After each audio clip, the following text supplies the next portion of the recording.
In 1682, Louis XIV, the self-proclaimed Sun King, decided to leave the turbulent capital of Paris and move his court to the wilderness, Versailles. Initially, it was just a small hunting lodge that his father had used.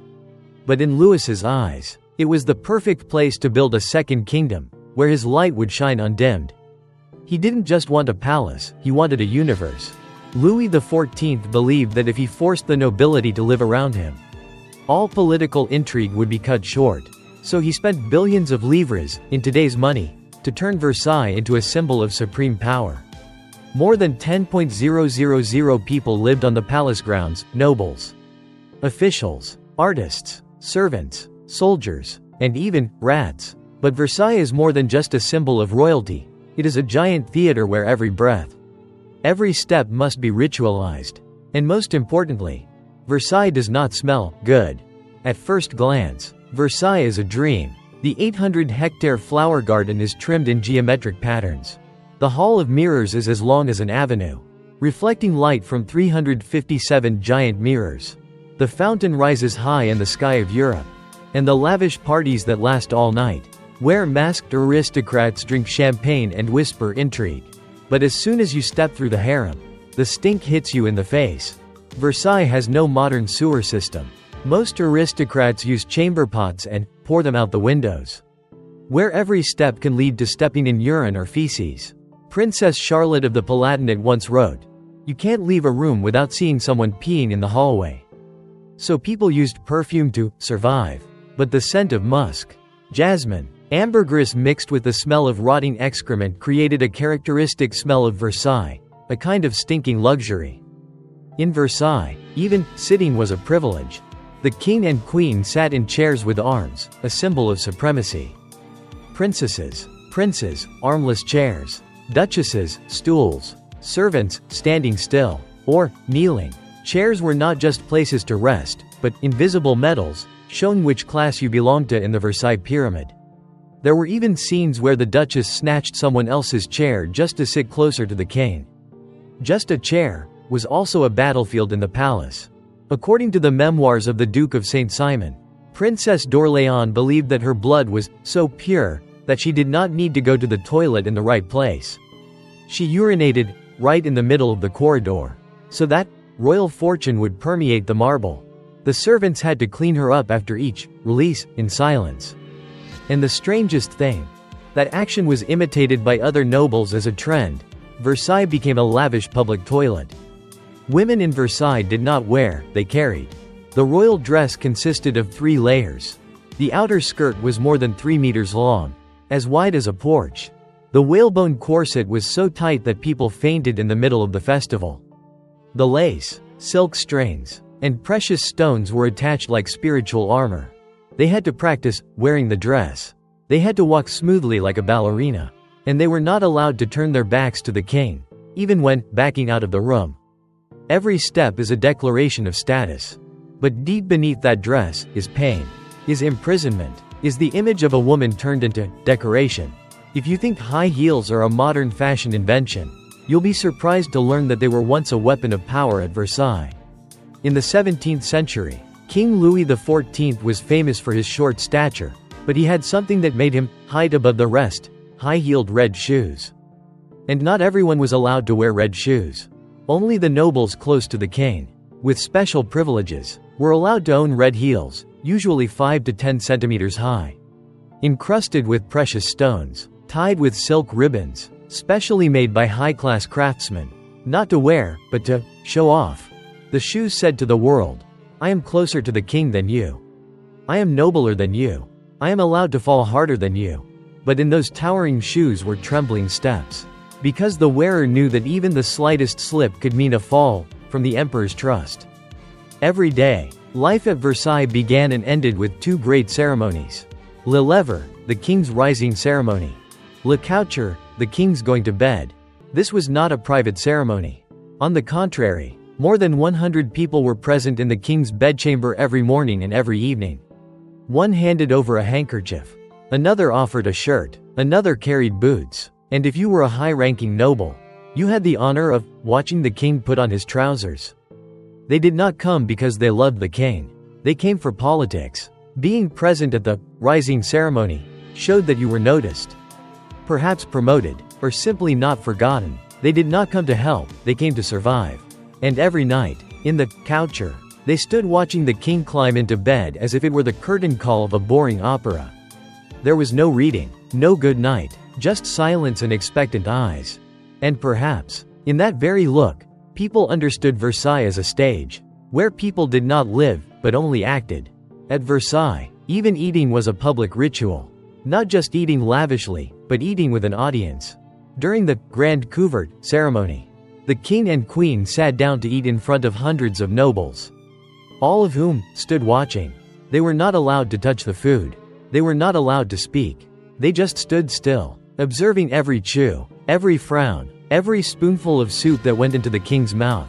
A scene both bizarre and tragic. Hundreds of people dressed in luxury, just to watch others eat. And what do you think the king ate? Pigeon stuffed with truffles, roast goose with Madeira wine sauce, duck liver mashed with cream. And, sometimes, the whole dish was placed in a pig's bladder. Everything was served on silver plates, lace napkins, and the meal lasted for hours. Versailles was a place where eating was a sign of power. And while the poor were starving outside the palace gates, the people inside were still swinging knives to cut salmon for the final act. If the throne was the official symbol of power, then at Versailles, the bed was where the real power resided. Receiving guests in the bedroom was the ultimate privilege of the nobility. One did not need to leave the bed, one could still meet ambassadors, sign official letters, or simply entertain guests to gossip. The bedroom was not just for sleeping, it was for asserting one's position. The closer you were to the bed, the more you were trusted. Even the distance from the door to the head of the bed conveyed a clear social message. If you were only allowed to stand behind the curtain, you were still an outsider.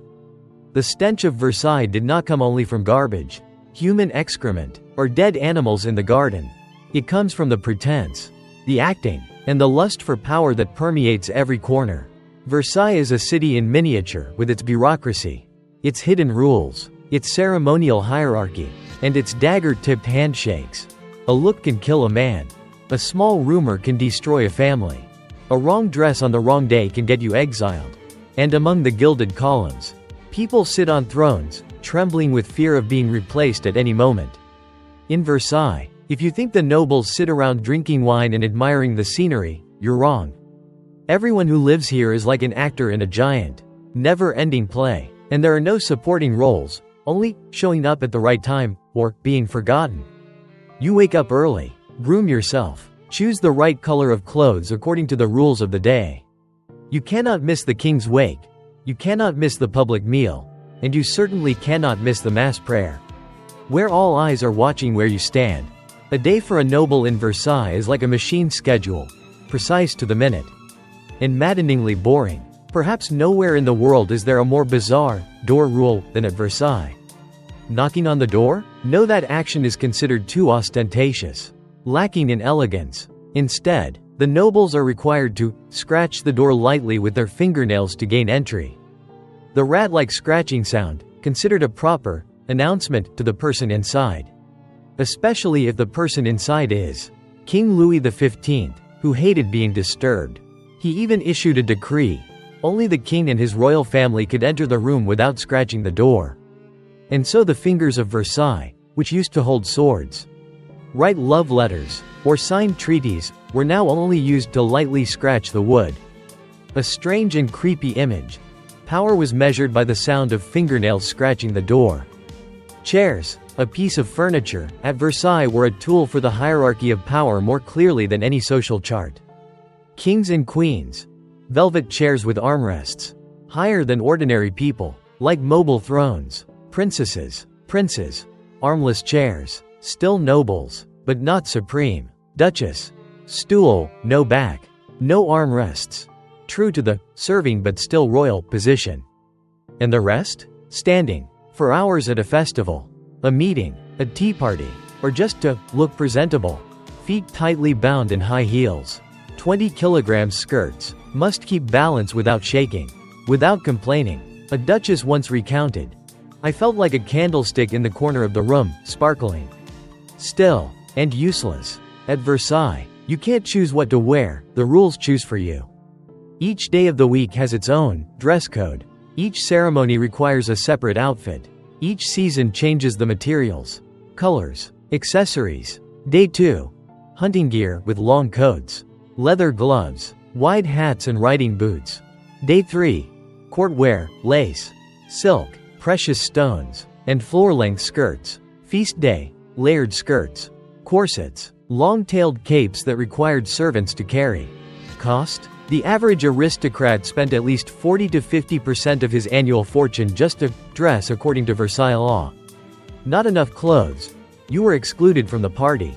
Late for changing your dress, you were named. Wearing the wrong color lace, you could be expelled from court.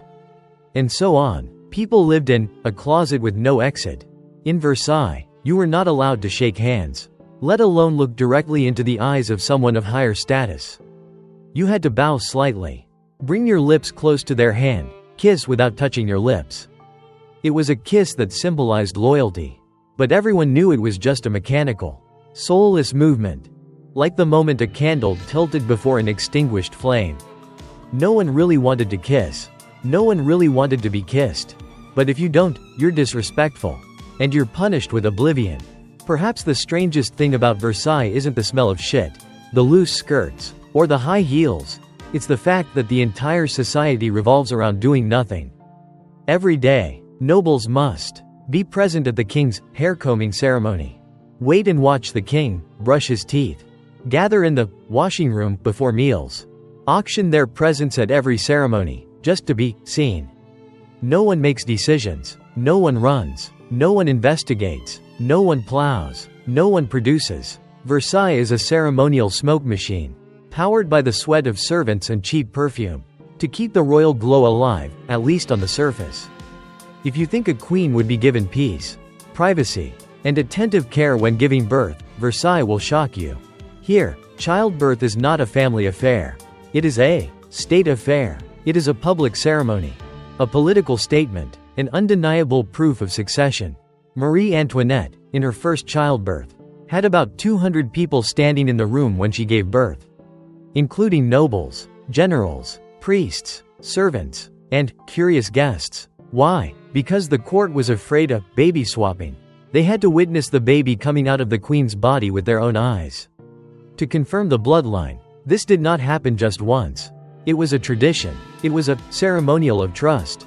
But can you imagine? A woman in excruciating pain, sweat, blood, amniotic fluid mixed together, had to lie under the scrutiny of a crowd of silent people. No words of encouragement, no room to scream, only cold eyes counting each contraction. Versailles was a place where even pain had to be formal. Marie Antoinette once fainted because the room was too stuffy during her first birth. People rushed to see, opened the windows, thinned the air, to the point that the doctors had to chase people out to save her from suffocation. A doctor at the time wrote, "People did not come to help, but to look. Their gaze was twice as heavy as the pain she was enduring." And if the child did not survive, it also became a political attack. They would say the queen was useless, not fertile, not worthy of being the mother of France. No one mentioned the fact that the child was born in dirty, unsanitary air, without a specialist doctor, only formalities and judgmental looks. At Versailles, the newborn was not cherished as a living being. It was kept as a living badge. Immediately after birth, the baby was carried out for all to see. Everyone had to confirm, this is the legitimate descendant of the king. There was no time to hold it. No first cry in the mother's ears. From the first moment, the baby became a symbol, a chess piece, a label of royalty. Versailles was a place where you were not born as a human being. You were born to do duty. Marie Antoinette, after her first birth, asked to give birth to her subsequent children in a more private space. But that was considered an attitude of alienation from tradition. They did not understand, or did not want to understand, that women needed quiet, soft light, fresh air when giving birth. No need for spectators. No need for cold applause when the child was born. A servant once whispered, "In Versailles, life begins with a sense of violation. A child is not allowed to cry loudly, not allowed to crawl on the ground, not allowed to play with the servants. They are taught to stand still, how to laugh at the right time, how to close their mouths when eating, how to wave their arms like a statue. They are raised like rare ornamental plants, but always pruned, shaped, and hung high for people to admire, not to touch. And if they die early? Another ritual, another funeral in order. At Versailles, ritual is more important than people. Life, the most wonderful thing in creation, is turned into a public inventory. You cannot cry like a mother. You cannot rejoice like a father. You cannot hold your child in the first moments of life. You are only allowed to play the right role. Play the role well. Do not miss the beat. Versailles is where motherhood bows before politics. In Versailles, every word has consequences, but every line is even more dangerous. A letter can save you from exile. A misplaced pronoun can get you banned from the palace. A misplaced full stop can mean the end of your aristocratic career. Versailles is more than a residence, it is a tangled web of words, where each word must be chosen with the same care as a sentence. What to write to the king? You cannot write by hand. You must go to an authorized court secretary. You must use the right type of paper, not too thin, losing value. Not too thick, showing off. Ink must be a mixture of oak or iron alum, glossy black, and not fading for 100 years. Pen tip? No rough ones, because it is an insult to the recipient's fingers if they touch the paper. Envelope? Do not paste, must fold exactly 4 folds. Sealed with wax with the mark of the court. The form alone is like a ritual for the repose of the soul. The wish? May you be in peace. You cannot call the Queen, Marie. Never. You must say, Votre Majesté la Reine Trace Chrétienne, the Divine Queen of the Most Catholic France. Do not call a princess, Madam, if you are not equal. Do not write, Dear Sir, if the person is just Duke. If you get just one title wrong, you can be considered ignorant, arrogant, or challenging authority. In 1767, an official wrote a letter to the Queen and omitted the phrase, Trace Chrétienne, in the form of address. The result? He was demoted to stable manager for 6 years. And that was the order of the day at Versailles. All the nobles wrote letters every day, not because they had anything to say, but because they couldn't help themselves. A letter to the right person, at the right time, in the right humble tone, could bring an invitation to a palace ball, a place near the throne in the Grand Couvert, an upgrade from a damp basement to a room with a window overlooking the garden. People didn't write for feeling, they wrote to exist, to be present, to be seen. Noble letters didn't use simple words. They never said, I know. It had to be, by the whisper of the moon last night. This humble person was told something by God. You couldn't say, I hate him. Must write. Perhaps, your presence has made me feel an unusual color in the harmony of Versailles.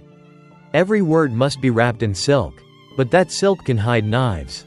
A letter writer praised, You have the demeanor of a dragon among sheep.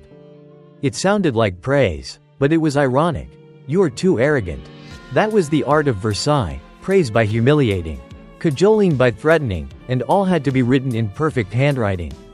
Letters sent to the king would never reach him directly. The servant read them first, review the content, assess the seriousness, sometimes edit them according to the king's wishes before the king read them. And outgoing letters? Sometimes you sent them to the princess, but the first recipient was a eunuch. Versailles was the center of paper intelligence, where every line of the letter was filtered, analyzed, and sometimes changed. You never know if your letter will reach the right person, or be redirected. Marie Antoinette was accused of writing love letters to a Swede named Axel von Fersen. Although no one saw them, the mere rumor of the letters was enough to almost put the queen on trial for political adultery. In Versailles, a letter didn't need to be real, just rumored. Handwritten notes could be used as evidence. Seals could be forged. And if you were hated, your letters could be recycled to incriminate you. Versailles was a place where you had to weigh every dot, because one wrong stroke, and you were off the ivory tower. As the saying goes, the pen is mightier than the sword. In Versailles, the pen wasn't just mightier than the sword, it was sharper, colder, and more deadly, more silently. At Versailles, you cannot be yourself. You cannot even breathe as you wish. If you think that the ritual stops at dressing the king or kissing the queen's hand, you are underestimating Versailles. Here, even the way you look is regulated. The way you stand has rules. The way you breathe in and out must also be in accordance with the royal spirit. The eyes are the most dangerous language in Versailles. Looking directly at the king, insulting.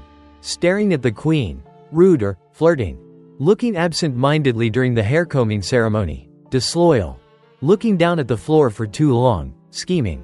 Hiding something. You must keep your gaze moderate, not too high, not too low, towards a political void in midair.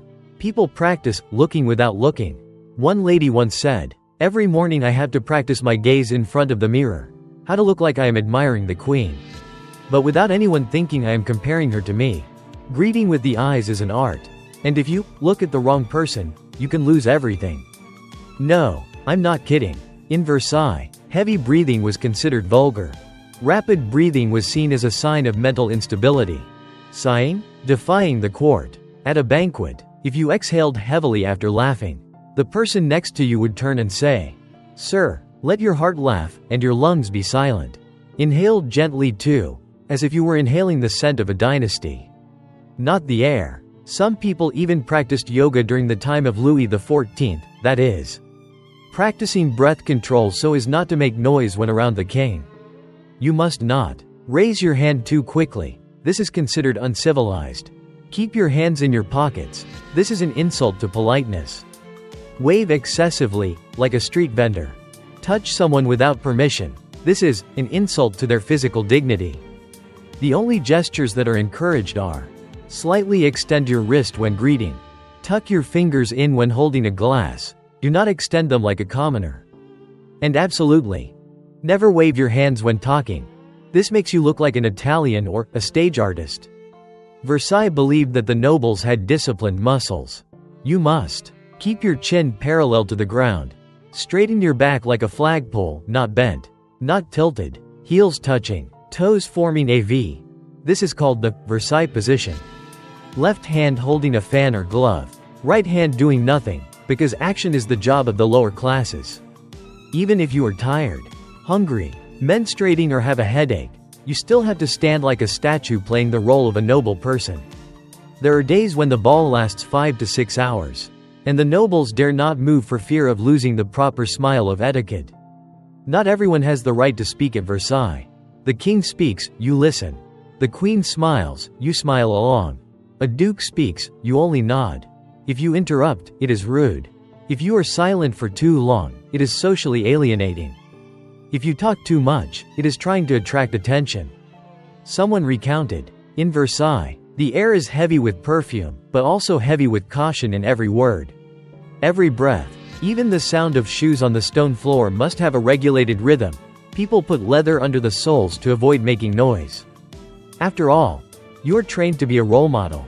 Don't be too sad. Don't be too happy. Don't be angry. Don't show pain. Because Versailles doesn't need people. Versailles needs dolls who can bow, who can smile just enough, who can take 3 steps back without turning their backs on the throne. In this place, you can only exist if you can hide yourself behind ritual. Versailles has succeeded in turning every smallest detail of life into a ritual. But that success is also a failure of humanity. Where everything must be according to standards, there is no room for sincerity. No space for real emotions. You don't live in Versailles. You perform. In this show, there is no ending. No real stage. No applause. Only a critical eye. And a Versailles as silent as the grave of individual freedom. Versailles is a stage, but not a comedy. Not an opera or a tragedy. It is a theater without an audience. Where every actor is forced to stand on stage all his life. Without raising the curtain, without shedding real tears. You may be born in luxury, but you die empty. Rituals were originally created to protect power. But over time, they no longer protect anyone. They are only a burden. A velvet chain. You may be a duke, but you cannot choose your own mealtimes. You may be a countess, but you cannot choose your own lover. You may be a king, but you cannot sneeze without a servant holding a handkerchief. Rituals have reduced people to names, titles, postures and salutes, not living souls. Servants are no better. They're living props standing behind the scenes, not allowed to show their faces, but also unable to leave their roles. In a ritualized society, injustice is wrapped in gold. You are stripped of your position? They say. You are being reassigned to a position more suited to your qualities. You are exiled to the provinces? They say, because you need time to reflect and improve your virtue. All punishments are decorated with sweet words, making the punished person feel grateful. And what is more terrible, the people living in them begin to believe that this is right. A nobleman once wrote in his diary, "I no longer know what my smile looks like. I have practiced the Versailles smile for so long, I am afraid that if one day I really hurt, I will still smile in the prescribed way." What could be more terrifying than not being able to distinguish between myself and my role? A generation swallowed by Versailles grew up not knowing how to cry, not knowing how to love freedom, not knowing how to resist. And when the storm of revolution came, they only knew to stand still. As always, waiting for the next ceremony. Versailles at night was silent. In the red velvet walls, in the polite footsteps, you would not hear genuine laughter. Only polite greetings, mechanical bows, and looks as if everyone were burying something right in their hearts. The Palace of Versailles, with all its luxury, was where the ego was sacrificed every day. And people called it civilization. Versailles was built to rule, but the price to pay was the souls of thousands of people to keep it standing. But once the ceremony no longer had any meaning, once the entire court only knew how to live like moving wooden statues, then real life would find a way to rebel.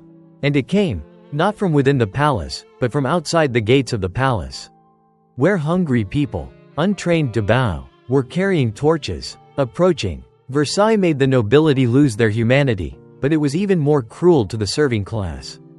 They lived in the shadow of the throne, ate the king's leftovers, smelled the noble's garbage, and had to laugh at the humiliation. The next part will reveal a Versailles that no one has ever told. Living in Versailles, being a servant is worse than being a slave. People often say, eat to live, dress to look good.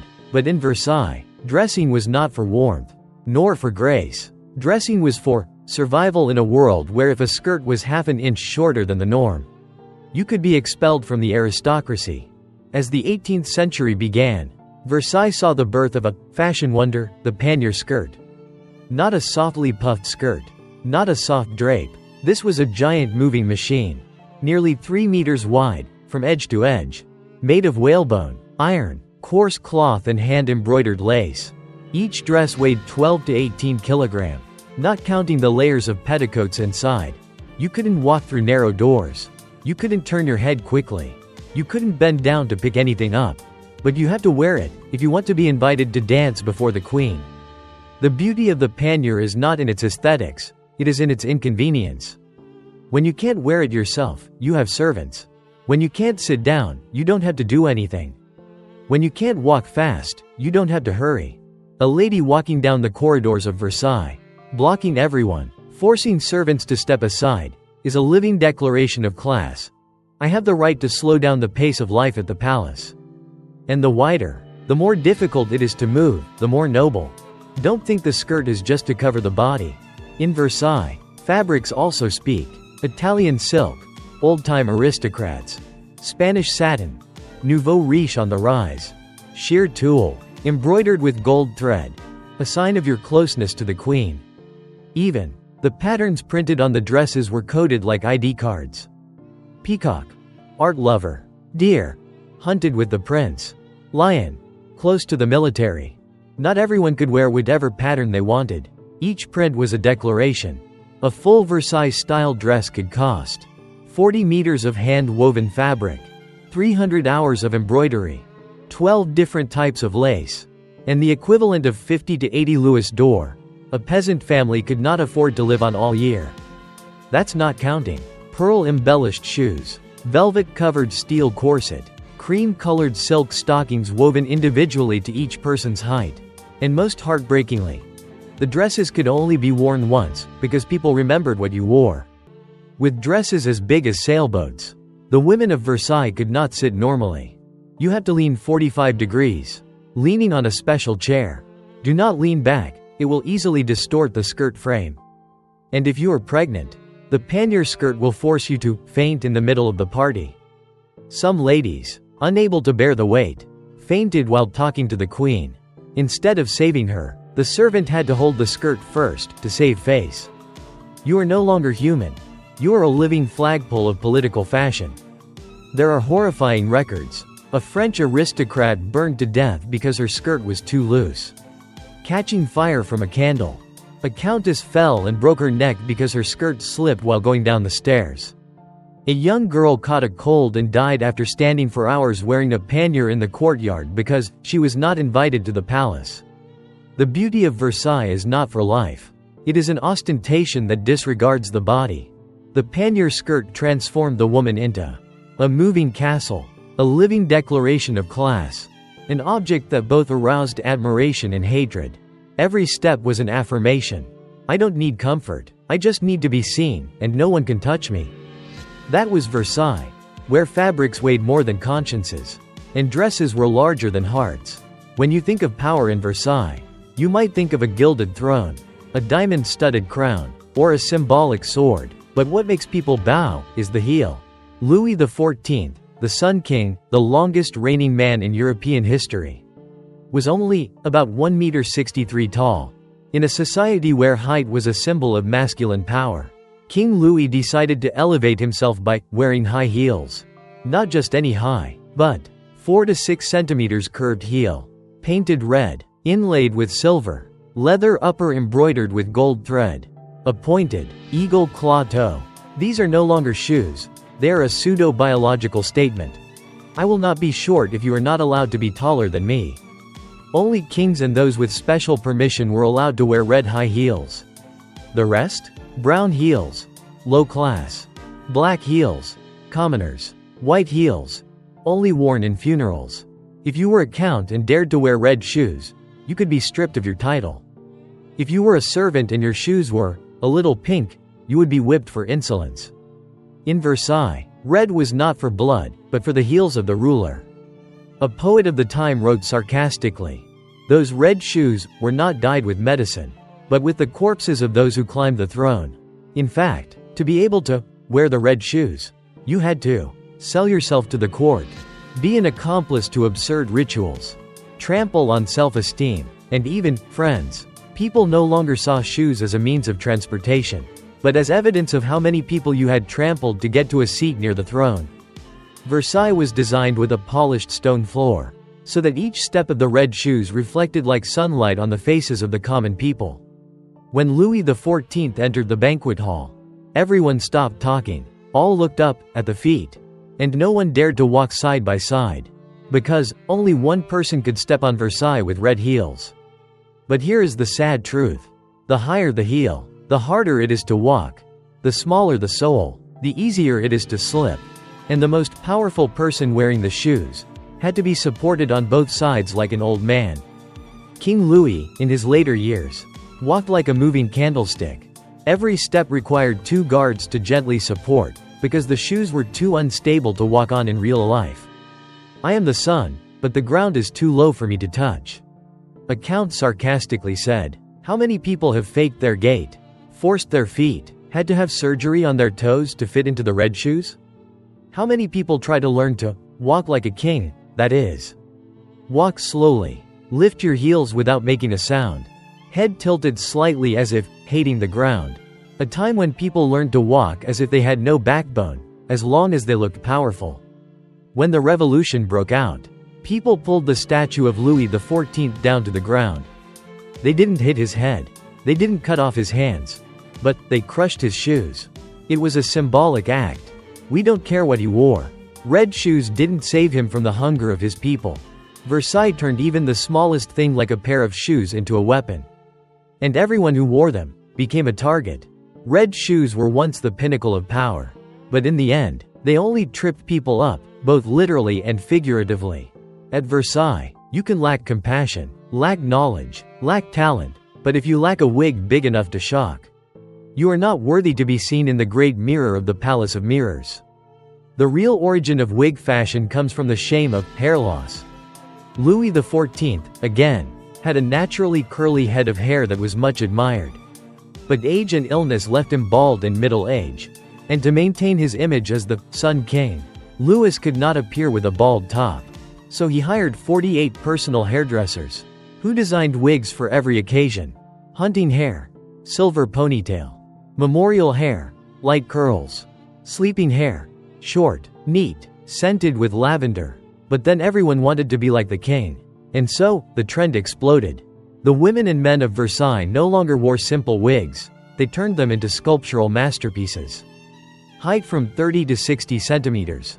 Decorated with peacock feathers, model sailboats, horse dolls, miniature Eiffel Towers, fixed with dozens of pins, lard and herbal glue. Some notable designs. La Belle Armada, hair in the shape of a fleet of ships. Celebrating naval victories. My Castle, a small model of Versailles Castle placed on the top of the head. Disaster and Hope, half of the head is burning smoke. The other half is doves. Hair is no longer the upper part of the body. It is a personal stage and the greatest battle at Versailles parties. Wigs are not cheap. Made from human hair or animal hair, mainly goat, horse, rabbit. Hair is dyed, curled, dried over fire, shaped for 10 to 20 hours. Fixed with resin glue, beeswax, fine powder and animal fat. The consequences? Scalp sores, lice that stay for weeks without washing. There are even cases of wigs catching fire from standing near candles for too long. Some nobles go slightly insane from wearing their hair for too long, heavy, itchy, hot, but dare not take it off in the middle of a party. If dresses and shoes only require the assistance of servants, wigs require ritual. A private room with a hairdresser with a royal certificate. Special perfume to remove the smell of rotten fat from old hair. Silver gloves to avoid touching mold and insects. If you accidentally take off your hair in the middle of a party, you are publicly admitting that you are naked. Only criminals before being executed were forced to take off their hair in public. A famous marquis once exclaimed, "I don't need to say I'm smart, my hair is twice as tall as the philosopher's knowledge." Wigs as tools, crushing true intelligence, hiding the fear of the aristocracy from those who think, making people afraid of doing wrong, because they might fall off their heads. Some strange deaths have been recorded. A lady broke her neck because her wig got caught in a chandelier. A gentleman suffocated because his hair gel was too sticky. He couldn't breathe well enough when he fainted. A fire burned 3 people at a ball. The cause? The fire caught on his triumphant battleship, hair. Hair is a symbol of life, but at Versailles, it was a death sentence worn on the head in silence. The wigs of Versailles were the height of aesthetics? No, they were the height of fear of being considered uncool. When people had to build a castle of hair to be invited to tea. Versailles was no longer a palace, but a fashionable nursing home for souls dying from within.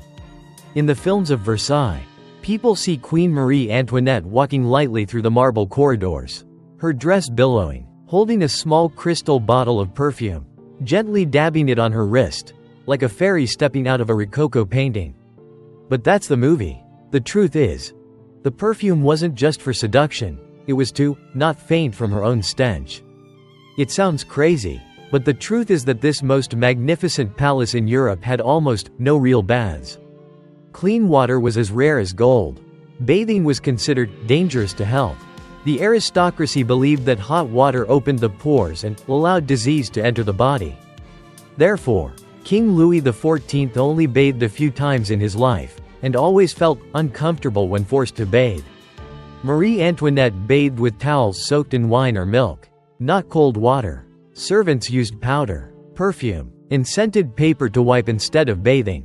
The most common smells in the palace were old sweat clinging to silk, the musty smell of shoes hidden in the closet, moldy hair dye, human excrement, because the toilet often overflowed into the hallway, dead rats in the walls, the smell of old perfume mixed with fermented body odor.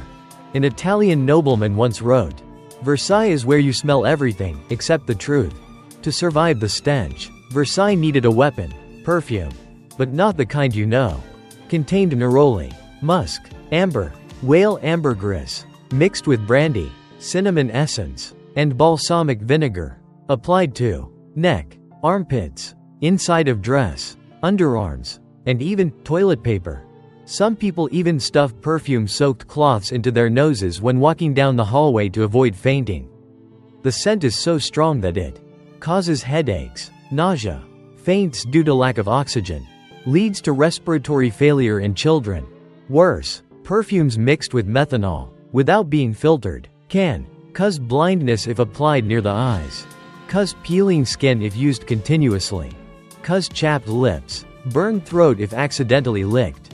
However, nobles still compete to embalm themselves with perfume, because it is better to die in the scent of flowers than live in the scent of people.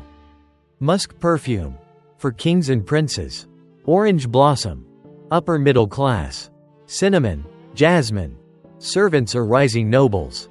Vanilla or fruit scent, considered cheap, like a prostitute. There are even rules about scent when meeting the king. You are not allowed to overpower the scent of Louis XIV's perfume, as this was considered to be overshadowing the son's power. Marie Antoinette had a room called the Cabinet des Perfumes. It contained more than 60 bottles of custom-made perfumes, special scents for hot days, holidays, rainy days, scents for evening dresses, scents for pillows, special scents for wigs. Meanwhile, the people outside Paris were starving. A satirical poet wrote, "Under the dome of Versailles they do not eat cake, but they perfume their dreams." Perfume was not just to cover up body odor, it was to pretend that Versailles was still paradise. Because if you smell the truth, you will realize, even the grandest palace is rotten. Even the most beautiful queen cannot hide her decay. Even the sun must wear perfume every morning to avoid feeling that she is dying.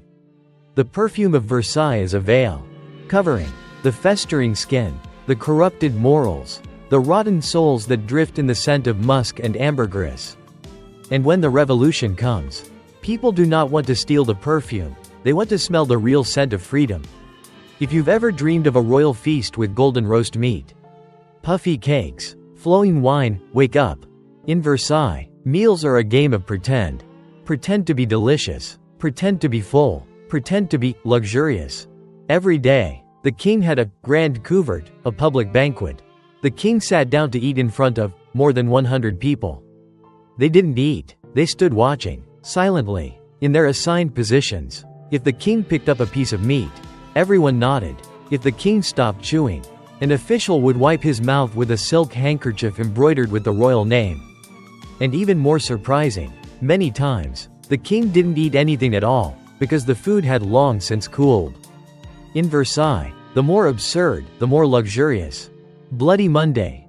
Recipe: swan stuffed with pigeon, pigeon stuffed with sparrow, sparrow stuffed with chestnut, resulting in a 15 kilograms matryoshka bird. Early in the week, bread covered with gold leaf, not eaten, just for viewing. Midweek, vegetables dyed blue to create a visual impact. Weekend, 2-meter-high cakes, but no one dares to cut them, because they destroy the art. A nobleman wrote, "We come to banquets to look at food, not to be full."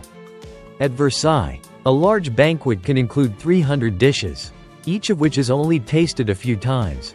Dishes cool down too quickly, because they have to be carried from a kitchen more than 400 meters away. Untouched dishes are thrown away, because they have been served by servants, that is, they are no longer clean. The result, on average, Versailles dumps more than 500 kilograms of food every day. Meanwhile, the peasants outside the palace ate thin porridge with roots. At Versailles, pure water was considered dangerous because it was not purified by grapes. Instead, the king and nobles drank wine mixed with herbs all day, even for breakfast. A princess reported that being sober was considered uncool. Even noble children were given diluted wine instead of milk. The result? Malnutrition, tooth decay, mental disorientation, but as long as they looked classy, Versailles accepted it all. No refrigeration, no ice. Meat spoiled easily. Fish spoiled easily. The solution? Seasoning like a vent. Onions, garlic, pepper, cinnamon, mustard, honey, so thick that they lost all real taste. Sauces were as thick as tar, both to show power and to hide the stench. A 3-day-old beef dish, after being properly marinated, was still served to the courtiers and caused mass poisoning. The aristocratic overeating became widespread. Bloating, constipation, gout, from eating too much red meat, losing teeth, from using mercury-containing teeth whiteners after meals, vomiting blood, the result of trying everything so as not to be considered lazy. One historian wrote, "The death of Versailles did not begin with a revolution, but with a night of mass diarrhea after the prince's wedding." At Versailles, the banquet table was no longer a place for sharing. No conversation, because everyone had to look at the king. No joy, for fear of violating etiquette. No sincerity, because everyone was acting. Food became costumes, props, and evidence of status. The eater became a hungry actor in a lavish tragedy. They ate like there was no tomorrow. They ate to hide their death, but in the end they died from what they put in their mouths. Versailles did not collapse because of lack of food, it collapsed because of losing the meaning of eating. In any dynasty, jewelry is always a symbol of wealth. But in Versailles, where candlelight reflects thousands of mirrors, jewelry is no longer something to wear, but a strategic weapon, a shield of fame, in answer to the question, do you sparkle enough to survive? In Versailles, it is humiliating to appear with smooth wrists or bare fingers. A lady must wear at least 5 layers of bracelets, rings, and earrings, even if it is just 2. Walk through the hallway. A brooch can be made of emerald, but if you wear a ruby the day before, you must change it the next day. Because don't let Versailles be boring. There are no rules about beauty, only the rule of being brighter than the person next to you. One of the most famous stones at Versailles is Le Bleu de France, later known as Hope Diamond. Over 45 carats, extremely rare blue, mined in India, bought for Louis XIV. Legend says this stone is cursed. Whoever owns it will meet with tragedy. And it did. Louis XVI and Marie Antoinette, beheaded. Many subsequent owners, bankrupt. Tragic death, suicide. To this day, the Hope Diamond remains in the Smithsonian Museum. Guarded like an ancient spirit. In Versailles, gems are not just property, they are destiny. Where every glance carries political meaning. Jewelry is a message. Wearing pearls, implicitly declaring, I am purer than you think. Wearing rubies, I am ready to fight for honor. Wearing black crystal, I am mourning a love betrayed. A duke once used a double-headed snake hairpin as a way to tell the king, I know both sides of you. At Versailles, no one speaks directly, but everything is said by the light reflected from the collar. A pair of earrings worn by the queen cost 3 years of a minister's salary. A pearl necklace rumored to be cheap was immediately removed in the middle of a party. A maid accidentally wore an alchemist necklace, was expelled from the palace for offending the eyes of the nobility. There is no room for moderation in Versailles. There is only too much or get out of the frame. There are cases. A nobleman was given a ring of grace by the king, which meant he would not be punished even if he made a mistake. On the contrary, when the king returned a piece of jewelry he had given him, it was a declaration, you have fallen out of favor. Marie Antoinette was involved in the diamond necklace affair scandal, even though she had never touched the item. A single necklace worth 1.6 million livres, enough to spark national outrage and make the people believe that the queen spent her life on their blood. Noble women were dislocated from wearing diamond necklaces weighing hundreds of pounds. Hands were disfigured by too many rings. Some had to have their fingers amputated due to infection. Hours of wearing crowns led to chronic migraines. Some slept sitting up to keep their earrings in shape overnight. Versailles, where self-worth depends on the weight of precious metals, is dragging you down. Jewelry here is not for mirrors. It is designed to be seen by others, and you live through their eyes. No one wears it because they love it. People wear it because they are afraid of not being remarkable enough to be noticed. And in the world of Versailles, being forgotten is more terrifying than being beheaded. Versailles is brilliant, dazzling, sparkling, but the brighter it is, the more it obscures the holes in the human soul. In a place where diamonds are more revered than loyalty, where light is more important than character, even though the palace is gilded, the heart inside is still desert. On May 16, 1770, a 14-year-old girl left Austria, where she was the 15th princess of Queen Maria Theresa, for a place completely foreign. Where eyes were not welcoming but scrutinizing. Where every step was calculated by protocol. Versailles. Her name was Marie Antoinette. No one in France called her princess. They called her by a colder name. L'Autrichienne, the Austrian bitch. Marie Antoinette was not married for love, nor for personal honor. She was a political gift, a chip in the giant bargain between two empires, Austria and France. When the 7 Years' War ended, the Habsburgs and Bourbons needed a blood bridge. A marriage was arranged, and so, Marie, still learning to write in French and not yet fully grown, was stuffed into a wedding dress, crowned, and shipped to France as a diplomatic parcel. As she crossed the border, all her clothes were stripped away, her stockings, her underwear, her comb. She was dressed in French style, like a doll being remade, and pushed into the palace. A servant recalled. She didn't cry, but her eyes looked as if she had been stripped of herself. Marie was a lively girl, who loved to laugh, play music, and love freedom. But Versailles was no place for freedom.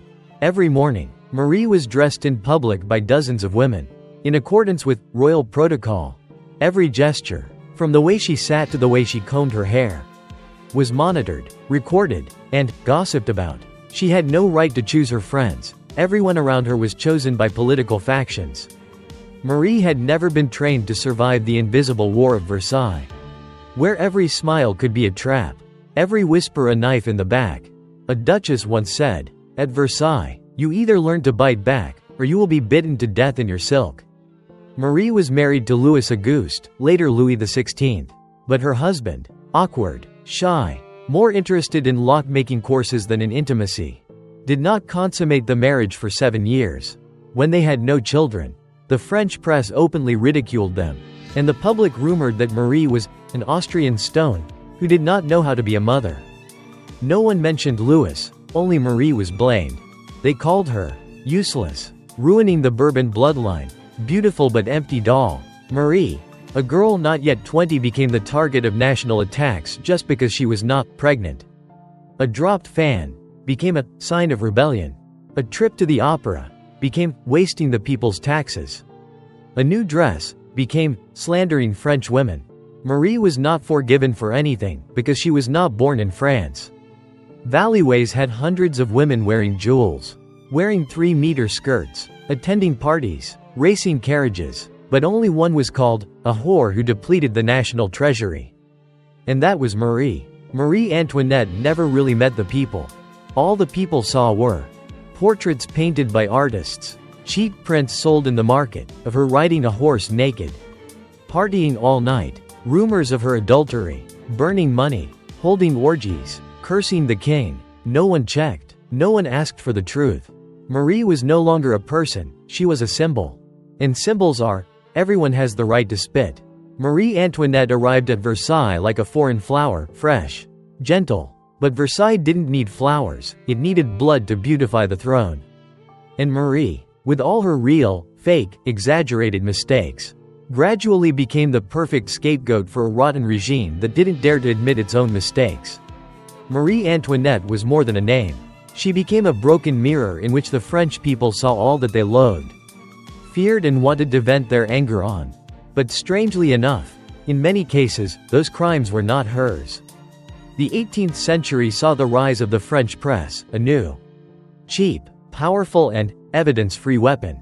Newspapers such as Le Canard, L'Anti-Royaliste, Les Pamphlets sprang up like mushrooms. And the main character they chose to dig up, ridicule, caricature, and humiliate was none other than Marie Antoinette.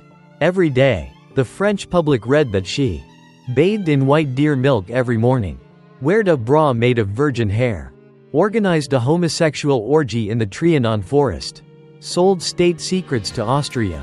None of this was ever verified, but no one needed the truth. Just reading it was enough to hate it. In the late 1780s, France was in a financial crisis. The public debt was piling up. Taxes were rising to exploitative levels. Harvests were failing. People were starving in the streets. But the tangled feudal system, corrupt officials, and the king's diplomatic failures were too complicated to hate. On the contrary, Marie, a gorgeously dressed foreign woman, was too easy to criticize. In the public mind, she became the profligate, the whore of Austria, the bloodsucker of the people with silk dresses. People even created caricatures about her. A queen who ate golden cakes, wore cloth wrapped in money, rode horses studded with diamonds, while the people boiled bark and ate it raw. The most famous line associated with Marie Antoinette is, "Let them eat cake." The truth? There is no official record of her ever saying this. The first time it appears is in the memoirs of Jean-Jacques Rousseau, written when Marie was only 9 years old.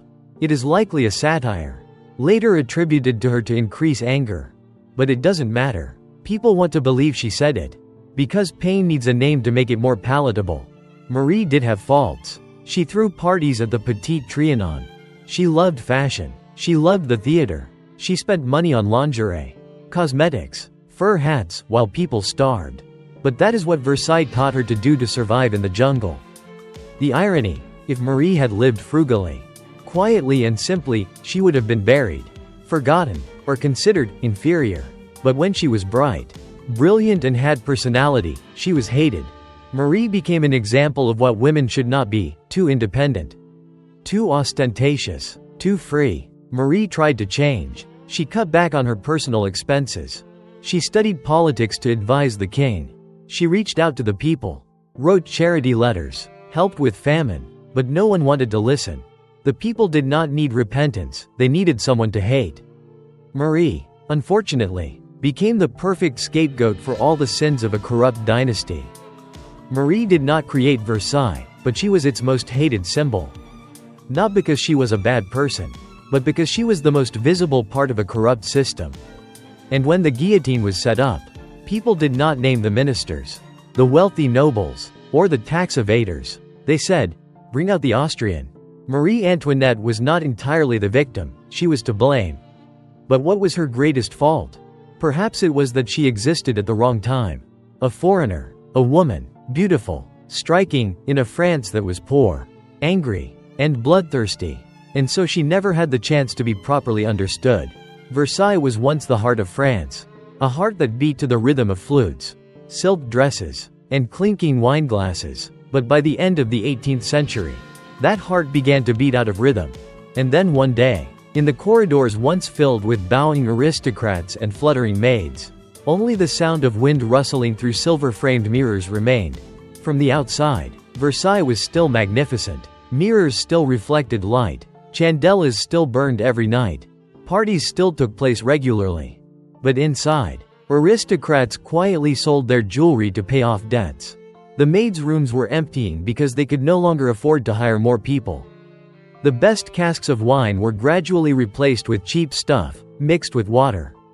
And, most importantly, the smiles in the palace were no longer genuine. By the late 1780s, the French treasury was almost empty. The war with Britain in America consumed almost all the resources. Local officials embezzled taxes. The tax collection system was inadequate. The poor bore all the national expenses.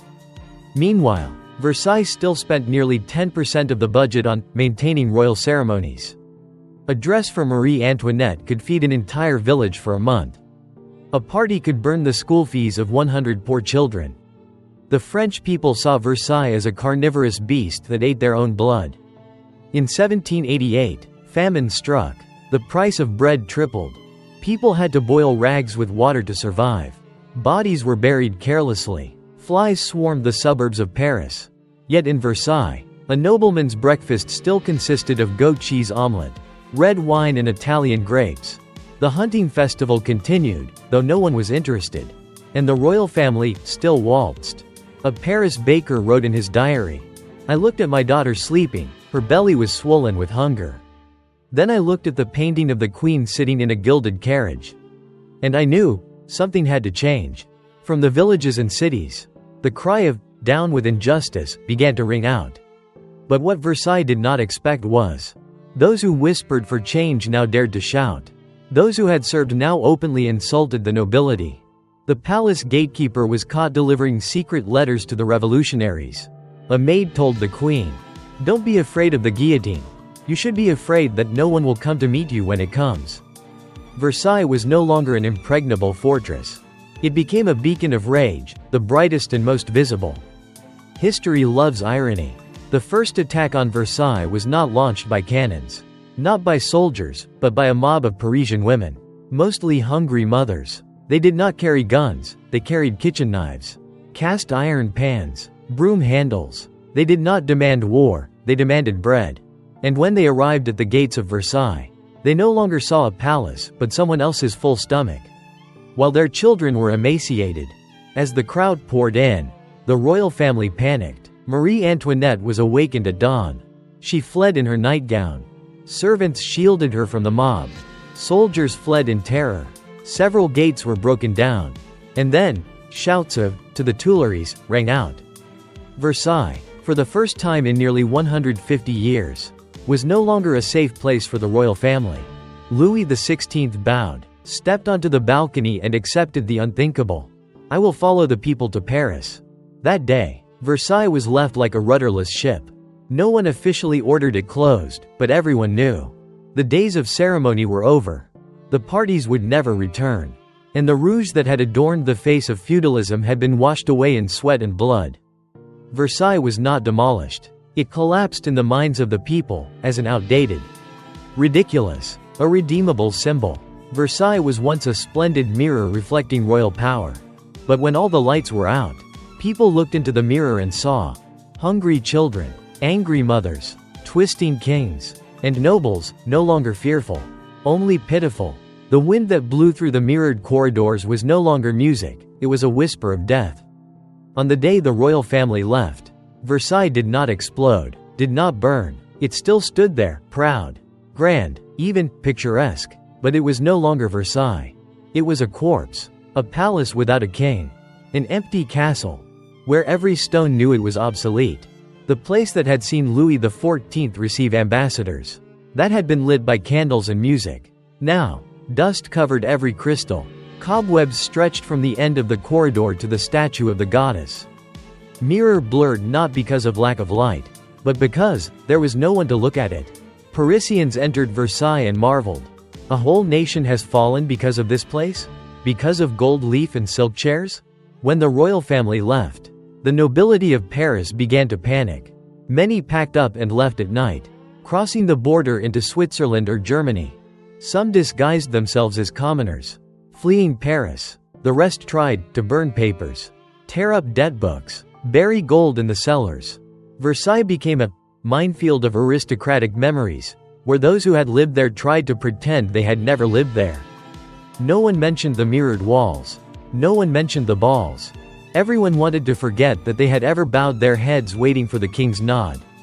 A few months after the revolution, Parisians flocked to Versailles, but not to admire, but to destroy. The bronze doors were pried open and used as frying pans. The chandeliers were removed and melted down. Mirrors were smashed. Silver frames were cut. Even the golden taps were unscrewed in exchange for loaves of bread. Versailles had been a treasure chest, and now the French people opened it with their bare hands and kitchen knives. Marie Antoinette's room, where she slept, gave birth, and held teas, now. Walls stained yellow from rain. Silk curtains torn into robes. Mattresses slashed to fill coats. It was said that the Queen's room could make an angel kneel. Now, only rats run about, and children crawl into, sleep overnight. For a while, the new government used Versailles as a storage room. Rice, wheat, and dried beans were stacked in the stateroom. Revolutionary manuscripts were stuffed into the library. Part of the West Corridor was turned into a temporary prison for aristocrats. No one called Versailles the palace anymore. They called it the old house of the cold-blooded. And then, after a short period of chaos, it fell silent. Versailles was not destroyed by cannon fire. It was killed by being forgotten. No one cleans. No one repairs. No one cares to mention. The whole of France pretends that Versailles never existed. They are afraid that if they remember, they will remember that they knelt, that they clapped, that they admired. A few nobles who survived the revolution returned to Versailles as tourists. Some realized their old servant is mopping the floor of the gallery. The man who danced with them at the masquerade is now the local history teacher. Their own portrait is on display as a symbol of the decadent period. Versailles became a mirror, not of beauty, but of nakedness. No one burned Versailles. No one ordered Versailles to be destroyed. But it collapsed, because the belief in it died first. When a symbol is no longer believed in, whether it is made of precious stones or pure gold, it is just a pile of meaningless stones. There is a great paradox in history. Versailles, the most splendid place in Europe, is the place that most clearly reflects the corruption of a regime. The place that once represented authority, aesthetics, high culture, eventually became a symbol of arrogance, distance and failure. Versailles did not collapse because of a bomb. It collapsed because of centuries of building a world far from reality. Deaf to the cries of the people, they thought they could live forever in parties. They believed that 3-meter-wide skirts and the morning-afternoon-evening ritual were eternal. They did not hear the sound of hungry stomachs knocking on the door outside the palace walls. And by the time they heard it, the guillotine had already been set. Versailles was once the greatest play in France. The king was the main character. The nobles were the supporting actors. The people were the audience forced to buy tickets, with blood and sweat. But the problem with these plays is, the audience doesn't sit still. One day they will rise up, and take the stage to reclaim the role of their lives. Marie did not build Versailles. She was born a pawn in a diplomatic game. And she died, not for her own sins, but because a failed system needed a scapegoat. She is remembered for saying, "Let them eat cake," even though she never said it. Because in the memory of the nation, the truth is less important than the venting of anger. Today, Versailles is a monument. Millions of tourists come to marvel at the mirrors, the ceiling paintings, the flower gardens. But few heard the whispers that remained in the stone walls. The silent cries of maids who were forced to marry. The voices of guards who starved to death and were not allowed to leave their posts. The voices of nobles mocking the poor masses. And the invisible thunderbolts, signaling the coming storm of revolution. No one blamed Versailles for its beauty. People were angry because it was too beautiful, while outside, people were starving, freezing, and dying in silence. The lesson is, etiquette cannot replace bread. Dresses cannot replace justice. And if you sit on a throne for too long without looking down, the throne will become a guillotine. The palace did not disappear. It stood still as a witness to history. Only those who once considered it a paradise disappeared, like gold dust blown by the wind. Versailles is a legacy, but it is also a warning that any dynasty, if it builds its throne on the backs of the poor, will sooner or later see it collapse under its feet.